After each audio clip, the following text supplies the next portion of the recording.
Love him or hate him, Conor McGregor is the name that changed MMA forever. From a plumber's apprentice in Dublin to becoming the biggest star in combat sports history. Conor's life story is straight out of a movie. Today, we're covering all the struggles, the rise, the glory, the scandals, the comebacks, and of course, the madness in between. This is the story of Conor McGregor. Conor Anthony McGregor was born July 4th, 1988, in Crumlin, Dublin, Ireland, a working-class neighborhood. Tough as nails. If you weren't fighting on the streets, you were probably watching someone else play. As a kid, Conor loved sports. Played soccer. Growing up where I'm from, there's two things you were known for. You were either good at playing football or you could fight. And I was no different. Fighting was always something I was interested in. Football was what I wanted to do. Football was my first dreams. I always dreamt of playing. I always used to go out on my own. I was like 7, 8 years old and put on my football boots and run up and down kicking the ball, dreaming of playing in front of a big stadium. But just growing up then, I realised that I needed to be able to defend myself in certain situations. But at 12, he found boxing, training at Crumlin boxing clubs. Little did anyone know, those left hooks he was throwing at 12 would one day buy him a yacht. But life wasn't all training montages. Conor worked at a plumber's apprentice, waking up at 5 a.m., carrying pipes, doing hard labor, and he hated every second of it. Conor once said, "You could be dead in the morning and they'd still expect you at work." That's when he decided fighting was his way out. Conor didn't stop at boxing. He saw the rise of MMA, got hooked, started training under John Kavanagh at Straight Blast Gym, Ireland. At first, nobody took him seriously. He was skinny, broke, and full of crazy confidence. But the confidence, that was Conor's superpower. He once told his family, "I'm going to be a millionaire." They laughed. Conor has been laughed at by everyone, his parents, his friends, but he never gave up. Just to silence that, in 2008, Conor made his pro MMA debut. He was just 19, won by a knockout. And then, reality hit. MMA in Ireland wasn't exactly paying the bills. At one point, he was broke, on welfare, and still training like his life depended on it. Because it did. Between 2008 and 2012, Conor fought in Cage Warriors, Europe's biggest MMA promotion at the time. And this is where the legend started. He went on a tear, finishing his opponents left and right, building his highlight reels, brutal knockouts. By 2012, he became a two-weight world champion, holding Cage Warriors featherweight and lightweight belts simultaneously. Sounds familiar? Yeah, it should. This is Conor's first taste at becoming a champ the UFC was watching. 2013, Conor McGregor made his UFC debut against Marcus Brimage. Nobody expected much, except Conor. He walked in with the Irish flag, the swagger, trash talk, and then, boom, 67 seconds, and Marcus was out cold. The UFC had a star. Dana White saw something special in him. Conor's charisma, quotes, his belief, was unlike anything MMA have ever seen. Every interview was gold. Every press conference was a must-watch on TV. And in the cage, he was backing it up, winning over against Max Holloway, Dustin Poirier, and Dennis Savere. July 11, 2015, UFC 189, Conor McGregor versus Chad Mendes. The build-up to this fight was crazy. It was because, although dealt with a rib injury and had to pull out of the event, we saw someone else come in short notice, Chad Mendes. A short, explosive wrestler with a deadly right hand. Mendes took the fight on 2 weeks' notice, immediately became the stylistic nightmare people thought would expose Conor McGregor's weakness, wrestling. Conor wasn't really tested with his wrestling. Conor didn't really care who's gonna come into the octagon. He just wanted to fight. So the stats were, Conor McGregor, 17-2 at the moment. His attributes, striker, southpaw stance, height 5'9", reach 74, strength, precise, range control, distance management, and psychological warfare. Weaknesses, unknown ground game. Let's pull up Chad Mendes, 17-2, wrestler with a knockout power, height 5'6", reach 66, strengths, explosive takedowns, top control, heavy ground and pound. Weaknesses, short notice, means he's gonna have limited cardio. This was a classic striker versus wrestler fight. Everyone wanted to know if Conor can handle a real wrestler. First round, bell rings, crowd goes wild. Conor starts exactly like he does, loose, confident, hands low,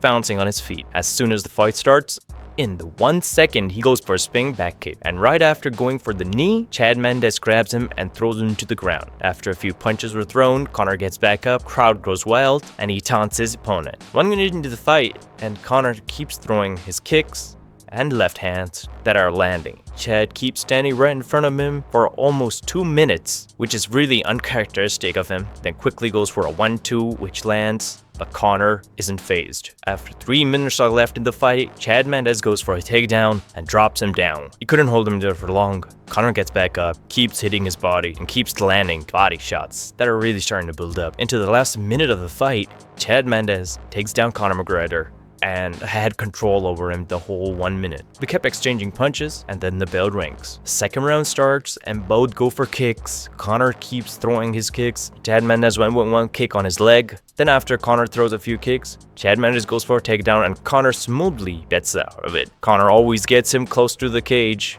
cuts all his angles, and hits them with beautiful boxing shots, winning in the striking game. Then Chad Mendes goes for another takedown in about 40 seconds into the fight and drops him down.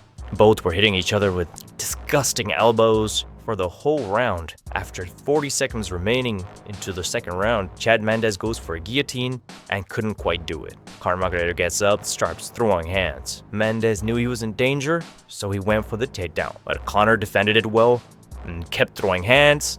After 10 seconds remaining, he hits him with a nasty left hand, drops him down, making Conor McGregor the interim featherweight champion. 2015, Conor McGregor versus Jose Aldo, the biggest reigning featherweight champion versus the Irish loudmouth who called his shots. The world tour was insane. Conor stole Aldo's belt, roasted him in front of his own fan, promised, "I'll knock him out" in the first round. December 12, 2015, UFC 194. The bell ring. Conor throws a left hand. 13 seconds later, Aldo's out cold. The fastest finish in UFC title fight history. Conor McGregor was now the featherweight champion. Ireland went absolutely nuts, and so did Conor's bank account. After Aldo, Conor's rise was unstoppable. He fought Nick Diaz in a short notice welterweight fight. This fight was huge. We even got the infamous ball throwing incident, which is wild, and so many funny moments because of the press conferences. Unfortunately, he lost the first one because it was in short notice, but he came back to win the rematch. Both fights were instant classics. Then came November 2016. Madison Square Garden, Conor McGregor versus Eddie Alvarez for the lightweight belt. He kept clowning on Alvarez, trying to get into his head. And then, when push came to shove, he proved to us all that he's the best in the world. Conor didn't just win, he destroyed Alvarez. Precise, accurate, and perfection. With that, Conor became the first fighter in the UFC history to hold 2 belts simultaneously and become the champ. Conor McGregor wasn't just a fighter, he was a global superstar. And while everything was going on, all this madness, Conor McGregor also once or twice mentioned Floyd Mayweather won't even be able to stand the octagon for 2 seconds. Clown on him a few times. Looking around, I don't know what anyone else has for me around here. I might have to jump up and fucking drag Floyd Mayweather out bed and see what the fuck he's at again. 2017, Conor did the unthinkable, crossed over to boxing. Undefeated Floyd Mayweather. That build-up was insane. A world tour of viral moments every single day. Just like these clips. Mate, you're 40. Get that fucking phone out of your hand like a fucking kid. Dad, this is my first time in a boxing ring.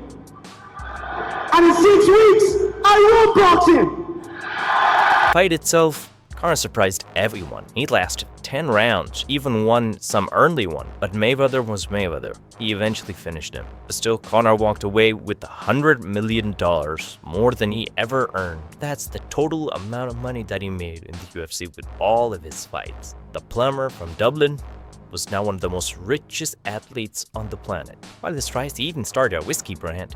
That was growing really huge. Now let's talk about the downfall of Conor McGregor. So much money and so much fame comes problems. 2018, Conor returned to the UFC against Nurmagomedov. The rivalry was toxic, ended Conor being dominated and tapping out. We all know that, but the lead up to the fight was crazy. Before the fight, they had that brawl when Khabib was on the bus and Conor threw a dolly at it. Brought so many men just to beat Khabib up. That got him into jail. Police were trying to find them, and this is what Dana had to say. stormed the place. The Mac Life guys who were credentialed let them in. You know, they went down to where the buses were, where the fighters were leaving, and started to attack the buses, throwing a big dolly through the window, chairs. Then after the dolly incident in 2009, Conor McGregor got arrested for breaking a fan's phone. He even got into a few bar fights, accusations, arrests. The man who once inspired millions was now becoming MMA's biggest headline for all the wrong reasons. Fast forward to 2020, Conor McGregor returns and knocks out Donald Cowboy Cerrone, 42nd. The king was back, at least that's what it seems. Because then, right after that fight, the next year, 2021, Dustin Poirier and Conor fought again. They fought 3 times, but Conor lost the last 2 fights. The second one ended in a very gruesome way, breaking his leg in the middle of the fight. And then, when everything was at its lowest in his career, he decided to talk about Dustin's wife and family. Your wife is in me DMs, hey baby, hit me back up, we'll chat to you later on. We'll be at the after party, the Win nightclub, baby. Which was a bigger problem. Right before the Dustin Poirier and Conor McGregor 3 fight, in the press conferences, he was just acting as a clown, making cheap shots, insults. Even Dustin noticed that. You little thing. You used to be a lot better than that, man. The trash talk was a lot better than that. The build up to the last fight, you were unusually kind to Dustin. Now on fight week, it's the exact opposite. So when did that switch happen? He got knocked the out. Not McGregor fast, McGregor sleep.